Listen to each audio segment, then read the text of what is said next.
Hello everyone, welcome to my channel. My name is Xony, and today we're going to have some more stories from Reddit. But before we start, it would be so much appreciated if you would subscribe to my channel, like the video if you enjoy it, and maybe leave a comment down below. These simple clicks would mean a lot to the future of this channel and really reward the effort that I put in every day. And now without further, let's go. Now let's get into today's stories to find out what happened.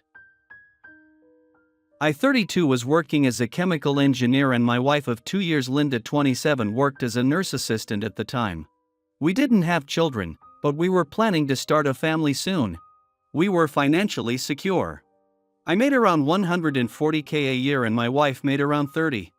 She was also in school, which I was paying for. We owned the house and had savings. I thought we were happy and content with our lives. I had noticed that in the weeks leading up to D-Day that Linda was spending far more time on her phone than usual. I also noticed when she unlocked her phone that she had added a passcode, something which she never had before.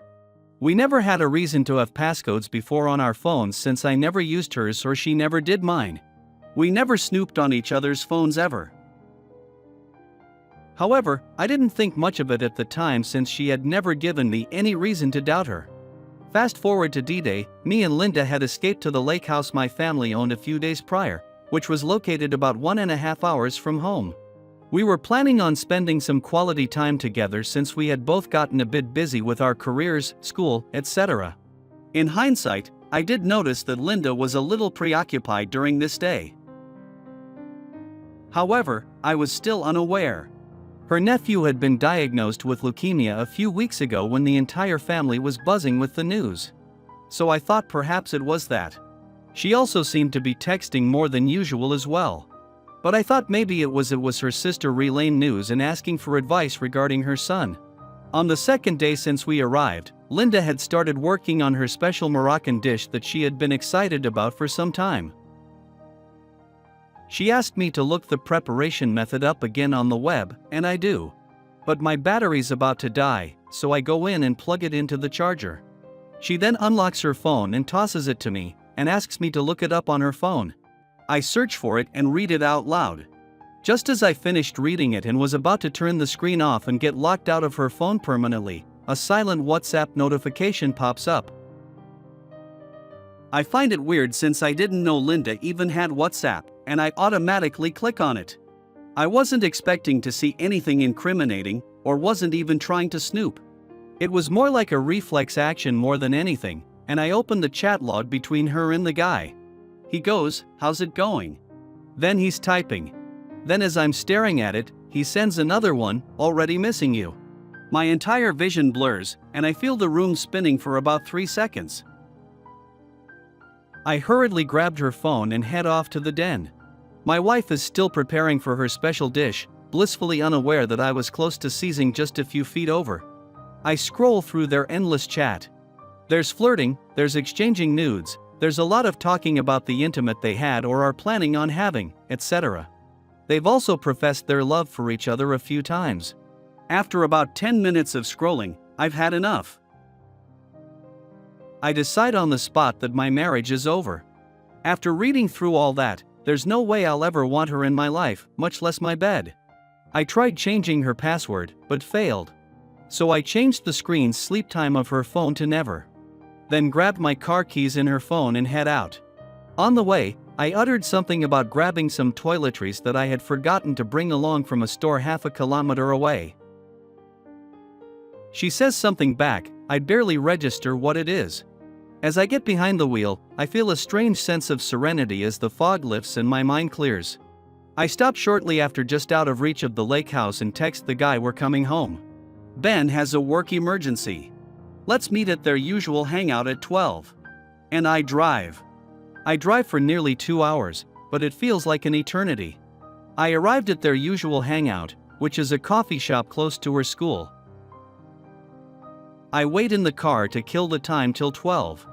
At around 11:45 the guy arrives. I recognize him from his selfies. He looks young, younger than my wife too, and fresh. I immediately get out and head inside fast. As soon as he enters, I do too. And I wrap my arm around his shoulders. He jumps and turns his head towards me.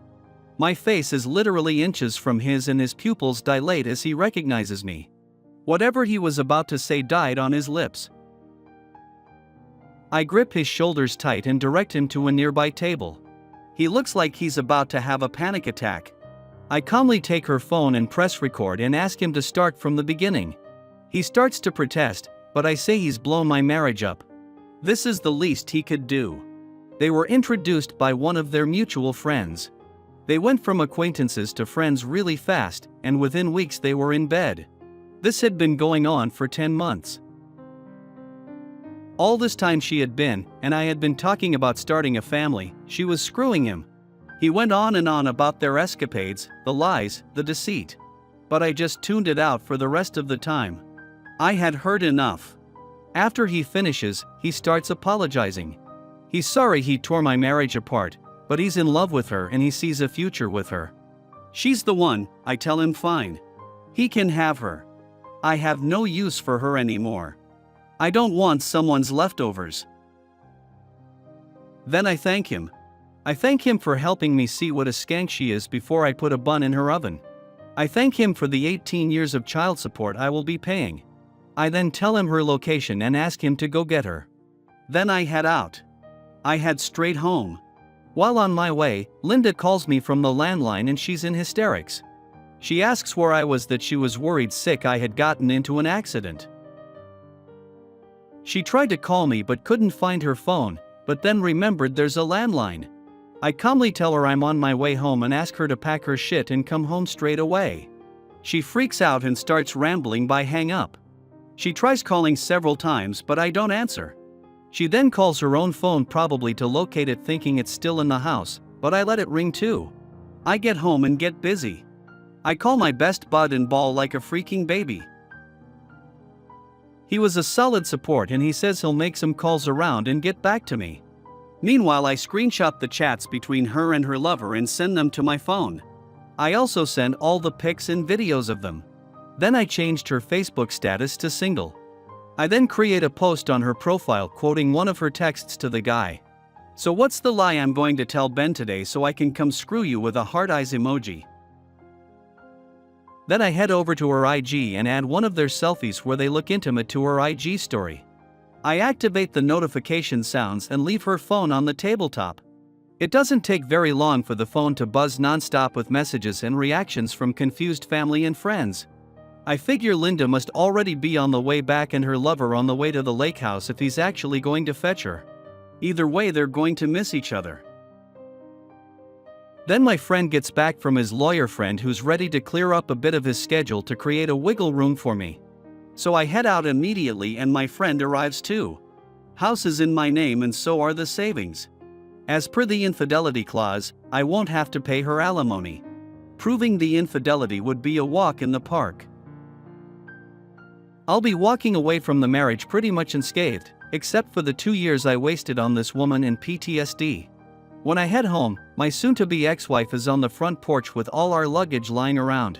As soon as she sees me, she goes absolutely nuts, asking me what the frick is wrong with me leaving her like that, etc.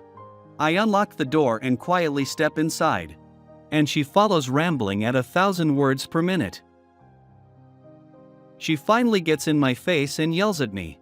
I take her notification, clogged phone from the table, open the audio recording of her lover, and hand it over to her. To say she was shocked is an understatement. She sinks to the floor and starts screaming that it wasn't why I think it is, that her lover is mistaken. It didn't mean anything and that I'm the love of her life and all that BS. I tell her she has 2 hours to pack her stuff and get out. She wails at first, then clings to my leg and begs me to not ruin our family for a simple mistake, and then turns nasty. She says I can't kick her out because this is her house too, and I remind her to prenup with its infidelity clause. She kicks and screams for some time, but I don't wait around.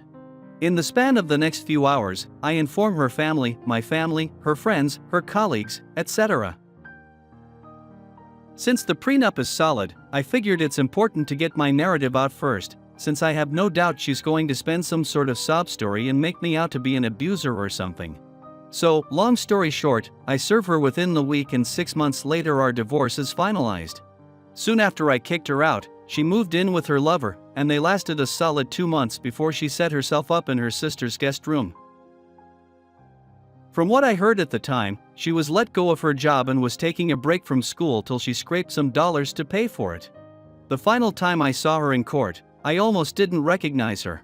She looked like she had aged a decade in the span of 6 months and looked ragged and tired. 3 years post the ordeal, I met the woman of my dreams and married her. I'm now a proud father to a toddler. As for my ex, I do not know her whereabouts. However, wherever she is, I hope she's living well. I have long let go of the anger and resentment I felt toward her. She's only a minuscule part of my past now. I know, like mine and her families did, most of you listeners probably would not approve of the way I handle things. Why couldn't I just forgive her this one time? Why couldn't I get her one last chance? Why did I rush into a divorce? But for me at the time, and even now, the course of actions I followed makes the most sense. I did not and still do not feel like cheating is something I can just sweep under the rug and move forward with life. Just isn't. Anyways, thank you everybody for reading my story.